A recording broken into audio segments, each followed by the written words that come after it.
Здравствуйте! Мы поговорим сегодня на уроке о согласных звуках. Саламатсыздарбы? Бүгүн биз сабакта үнсүз тамгалар жөнүндө сүйлөшөбүз. Согласных букв в русском языке 21. Үнсүз тамгалар орус тилинде 21. Алар Б, В, Г, Д, Ж, З, И, К, Л, М, Н, П, Р, С, Т, Ф, Х, Ц, Ч, Ш, Щ. Өзүңүздөр көрүп тургандай, бул тамгалар кыргыз тилинин алфавитиндеги тамгалар менен туура келет экен.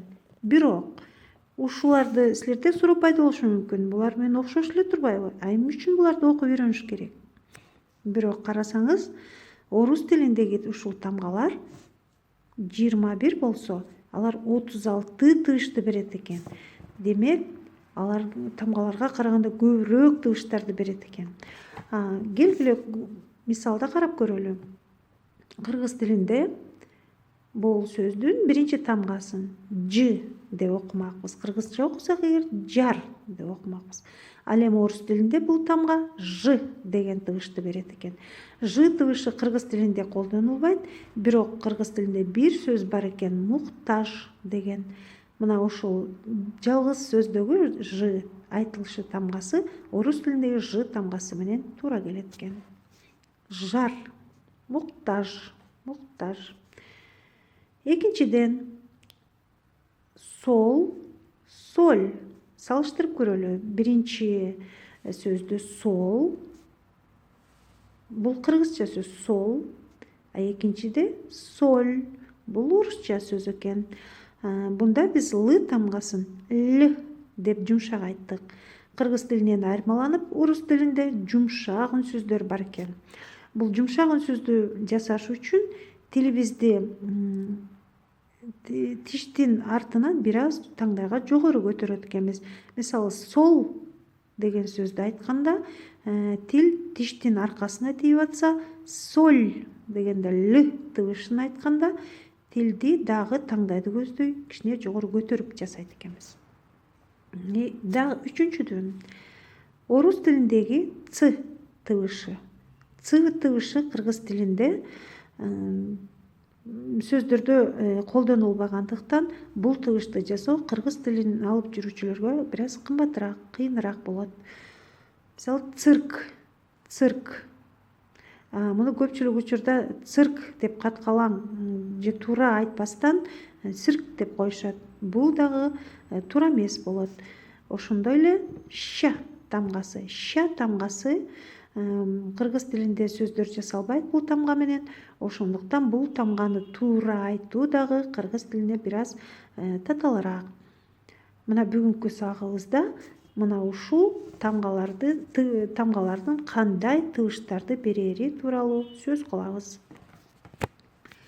Согласных звуков гораздо больше. Их 36.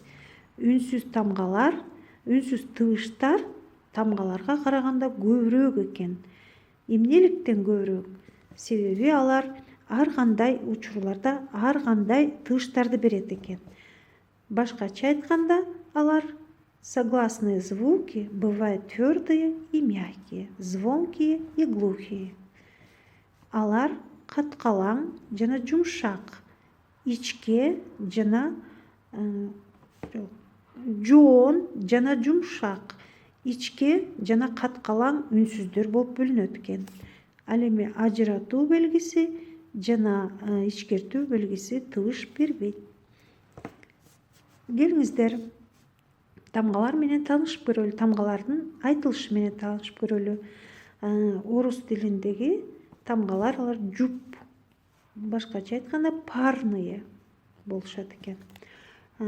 Ичке үндүүлөр Б, В, Г, Д, Ж, З. Каткалаң үнсүздөр П, Ф, К, Т, Ш, Ш, С. Каткалаң үнсүздөр жана ичке үндүүлөр булар пар болушат экен, Б, П, В, Ф, Г, К, Д, Т, Ж, Ш, З, С. Буларды билүү эмне үчүн маанилүү экендиги тууралуу биз дагы төмөндө токтолобуз.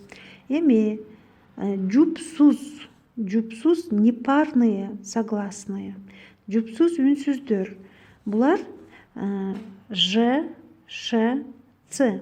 Булар дайыма каткалаң болушат экен. Дайыма жоон айтылат экен. Ж, Ш, Ц деп. Биз жогоруда мисалды көрбөдүкпү? Цирк деп айтылды. Ошондой эле дайыма жумшак үнсүздөр, булар И краткий, кыскача И, Ч, Ш. Дайыма ичке айтылчу үнсүздөр, булар Л, М, Н, Р.